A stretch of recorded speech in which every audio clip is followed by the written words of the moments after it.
మహిళా లోకానికి స్వాగతం. అందరికీ నమస్కారం అండి. మనకు జ్యేష్ఠ మాసంలో బహుళ పక్షంలో అంటే కృష్ణపక్షంలో వచ్చే ఏకాదశి గురించి ఈ వీడియోలో తెలుసుకుందాం. అయితే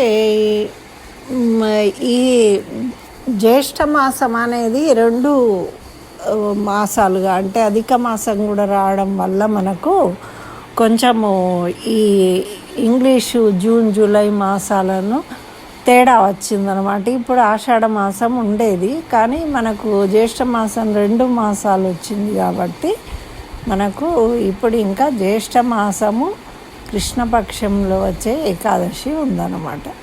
అయితే ఈ ఏకాదశిని యోగిని ఏకాదశి అంటారు.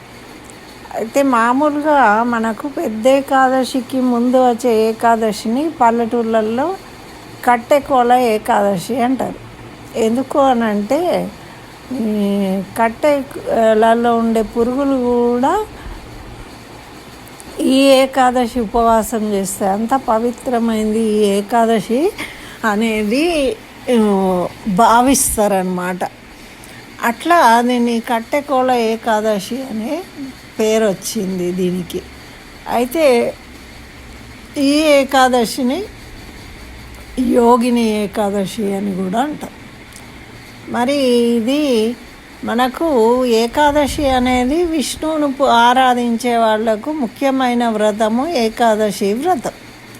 అంటే విష్ణు ఆరాధకులు ఎక్కువ మటుకు ఏకాదశిని ఉంటారన్నమాట, ఈ వ్రతం చేస్తారు. మరి ఏకాదశి చేయడం వల్ల మనకేం లాభం అంటే మన పాపాలను నశింపజేయడమే కాకుండా మనకు శ్రీ మహావిష్ణువు యొక్క అనుగ్రహం వల్ల మనశ్శాంతి, ఆరోగ్యము, ఐశ్వర్యం కలుగుతాయని మనకు నమ్మకం. అదేవిధంగా మన పితృదేవతల అనుగ్రహం కూడా కలుగుతుంది అని, మరి కుటుంబంలో సుఖశాంతులు నెలకొంటాయి అని మనకు ఈ తప్పకుండా అంటే ఉపవాసం ఉండడం వల్ల మనకు ఆరోగ్యం కలుగుతుంది. ఆ భగవంతుడిని పూజించడం వల్ల భగవంతుడి యొక్క అనుగ్రహం వల్ల మనకు మంచి జరుగుతుంది, శుభాలు జరుగుతాయి, మనకున్న దోషాలన్నీ తొలగిపోతాయి అన్నమాట. ఆ విధంగా మనకు ఈ ఏకాదశి ప్రాముఖ్యతను తెలుపుతారు.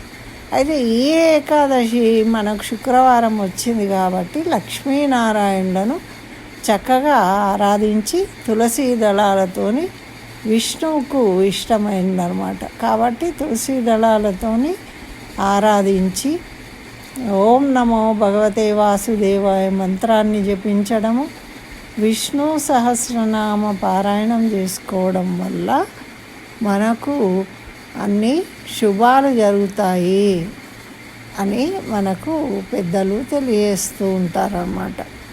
కాబట్టి అందరూ కూడా ఆ విధంగా ఉదయాన్నే సూర్యోదయ పూర్వమే లేచి స్నానం ఆచరించుకొని చక్కగా శ్రీ మహావిష్ణువును పూజించుకొని ఓం నమో భగవతే వాసుదేవాయ మంత్రాన్ని విష్ణు సహస్రనామ పారాయణం చేసుకొని ఆ రోజంతా ఉపవాసం ఉండి తెల్లవారి ద్వాదశి రోజు మనము ఉపవాసాన్ని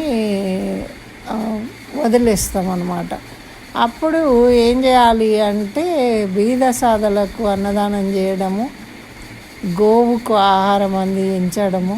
అంటే గోవు అంటే మనకు సర్వదేవత స్వరూపం అన్నమాట. అందుకని మనకు బ్రాహ్మలు అందుబాటులో లేకుంటే మనము గోవుకు ఆహారాన్ని అందిస్తాం. కానీ గోవుకు ఆహారం అందించడం అనేది చాలా శుభప్రదమైనది. ఆ విధంగా గోవుకు ఆహారం అందించడము, బ్రాహ్మణులకు దక్షిణ సహితంగా స్వయం పాకాన్ని ఇచ్చి నమస్కరించుకొని అప్పుడు మనం ఉపవాసాన్ని విరమించాలన్నమాట. ఈ విధంగా చేసినట్టయితే మనకు ఆయురారోగ్య ఐశ్వర్యాలు కలుగుతాయి అని మనకు పెద్దలు చెప్తూ ఉన్నారు. కాబట్టి అందరూ తప్పకుండా ఆచరించే ప్రయత్నం చేద్దాం. ఆ భగవంతుని యొక్క అనుగ్రహంతో సుఖశాంతులతో జీవిద్దాం. స్వస్తి. సర్వం శ్రీకృష్ణ చరణారవిందార్పణమస్తు.